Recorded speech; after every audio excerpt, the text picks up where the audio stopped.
Okay, we're picking up with question 8 on the quiz.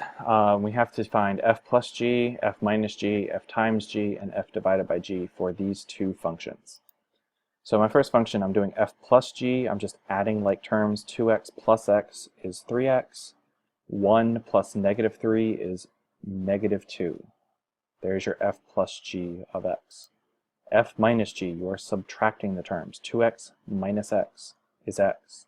1 minus negative 3, minus a negative becomes a plus. 1 plus 3 is 4. There's your f minus g function. Your f times g function, I'm going to code this up real quick, would be the two functions multiplied together. You are going to need to FOIL this expression. When you FOIL that expression, you will end up with 2x squared minus 5x minus 3. And this last term, let me throw an equal sign in here. This last expression is your f times g function. For f divided by g, what we're simply going to do is take the first expression, the first function, 2x plus 1, and put that divided by the second function, like so.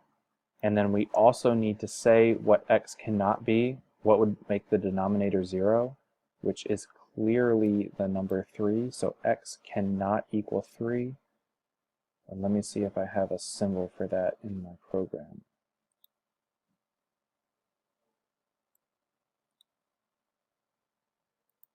Okay, so x cannot equal 3. We also need to include that. Those four things are your answers for number 8. Moving on to number 9, we need to graph this function, state the domain and the range.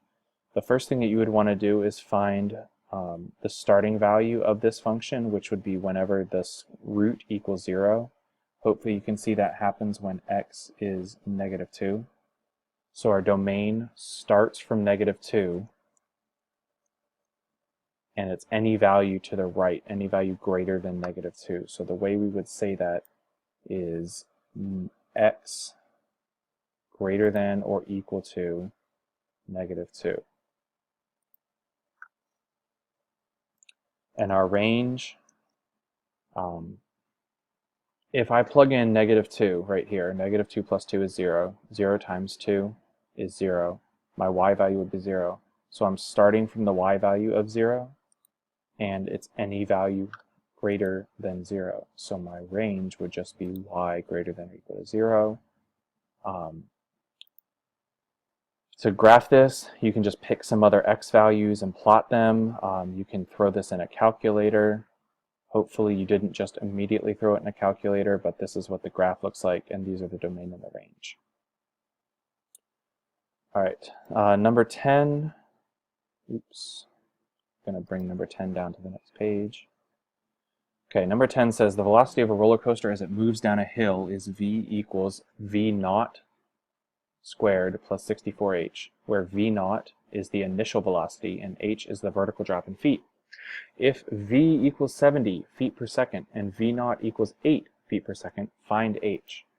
What we need to do is plug in 70 for v and 8 for v naught. And when we do that, here is the expression we get.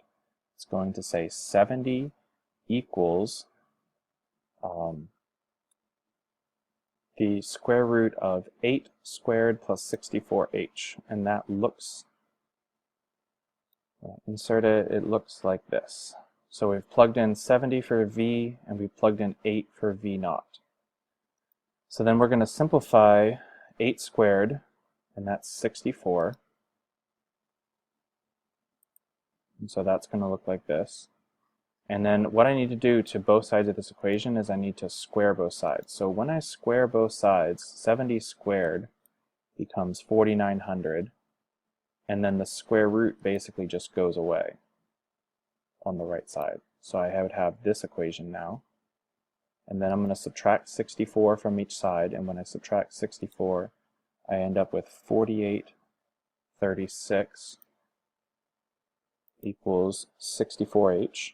And then I'm going to divide both sides by 64. And when I divide both sides by 64, I get h is about 75.6 feet. And so you would come down and then say the height of the vertical drop is about 75.6 feet. Last question, number 11. It's another composition problem.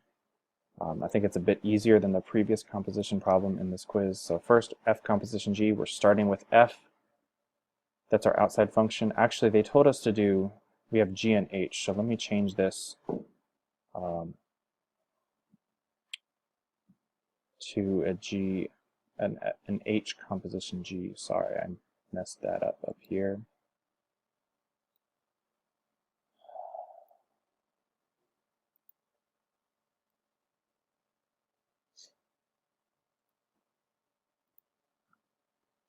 So h composition g and then g composition h.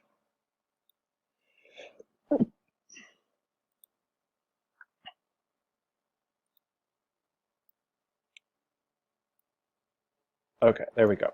So h composition g, my h is my outside function, so it's 3 times something squared. The something is the g function. It's x plus 6, and we are going to be squaring that.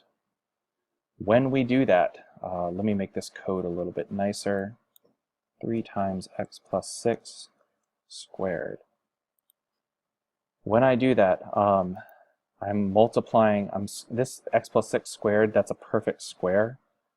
And that comes out to be x squared plus 12x plus 36. And a lot of you guys forgot how to do perfect squares, or maybe you've never learned them. But this is what you would say, and then you'd have to distribute the 3. And when you distribute the 3, you end up with 3x squared plus 36x plus 108. And that is your h composition g answer right there. And then we're going to do g composition h. And g composition h means we start with the g function. We have something plus 6. The something is your h function, which is 3x squared. So we're going to plug that in, 3x squared plus 6. None of these are not like terms, so we can't combine anything. That's just your answer right there, 3x squared plus 6. So that's the Unit 1, Lesson 10 through 12 quiz. That's all 11 questions, and we're done.